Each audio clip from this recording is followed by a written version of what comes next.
Bíblia é um texto formidável, composta de 66 livros diferentes, escritos por mais de 40 autores em um período de 1000 anos.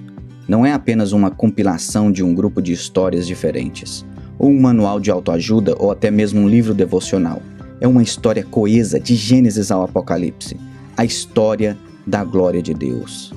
Vamos ver essa história. No princípio, Deus criou todas as coisas para a sua glória.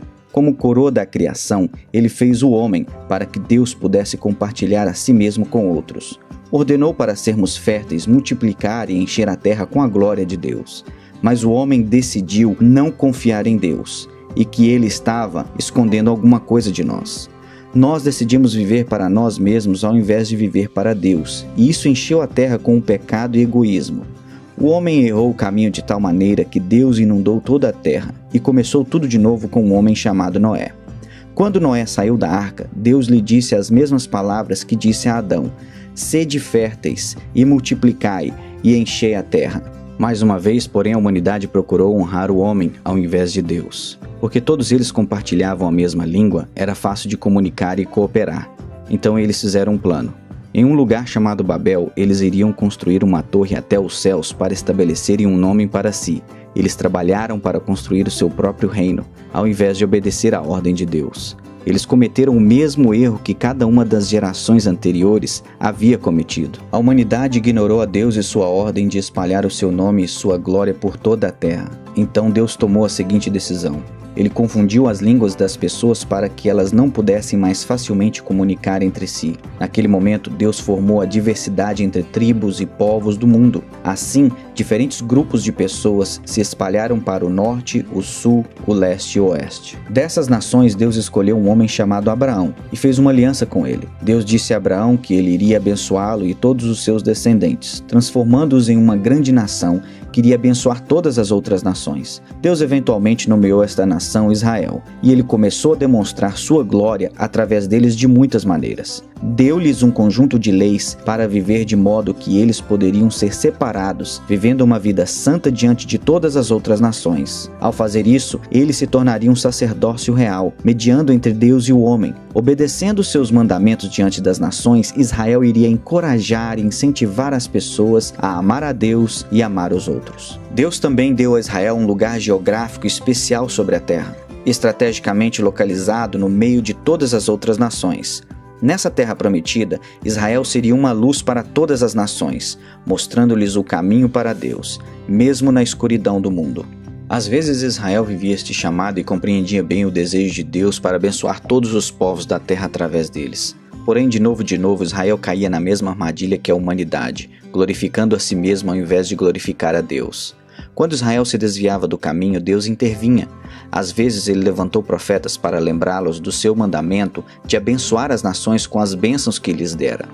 Outras vezes ele disciplinaria seu povo, permitindo-lhes ser levado cativo por outras nações.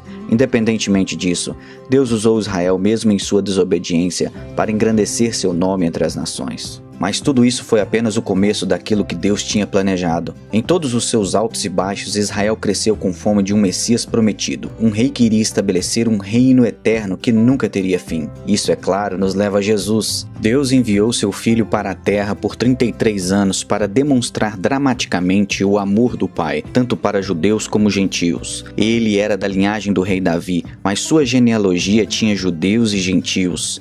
Seus primeiros adoradores foram os sábios, gentios do leste. Anjos proclamaram que sua salvação seria para todos os povos. Até mesmo no dia de sua apresentação como bebê, foi identificado como luz para iluminar as nações. E outra vez Cristo lembrou os seus discípulos que o plano de Deus, desde o início, é abençoar todos os povos. Sua vida exemplificou esta mensagem perfeitamente. Ele ficou furioso quando o templo não estava sendo usado como uma casa de oração para todas as nações. Ele contou parábolas sobre o reino de Deus, dizendo que este reino é para todos os grupos étnicos, e pregava a boa nova para os judeus, gentios, ricos, pobres, educados e iletrados iguais. Jesus serviu cananeus, samaritanos, romanos e gregos. Ele era e é um verdadeiro Messias para todas as nações. Ele viveu uma vida perfeita, morreu uma morte perfeita e levantou-se novamente com uma ressurreição perfeita. Então ele nos mandou: ide, fazei discípulos de todas as nações. As palavras perfeitas para resumir seu ministério. Ele nos disse que este evangelho do reino deve ser proclamado em todo o mundo, em testemunho a todas as etnias, e então virá o fim. Nós vemos o início disto quando o Espírito Santo encheu os discípulos no Pentecostes e proclamou as maravilhas de Deus em várias e diferentes línguas do mundo.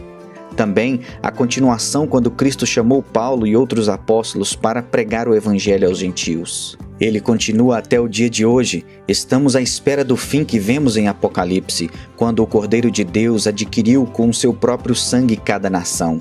Essas pessoas vão formar uma multidão que ninguém pode contar, de toda tribo, língua, povo e nação, dizendo: a salvação pertence ao nosso Deus que está sentado no trono e ao Cordeiro. Essa é a história da Bíblia. Uma única história coesa de capa a capa.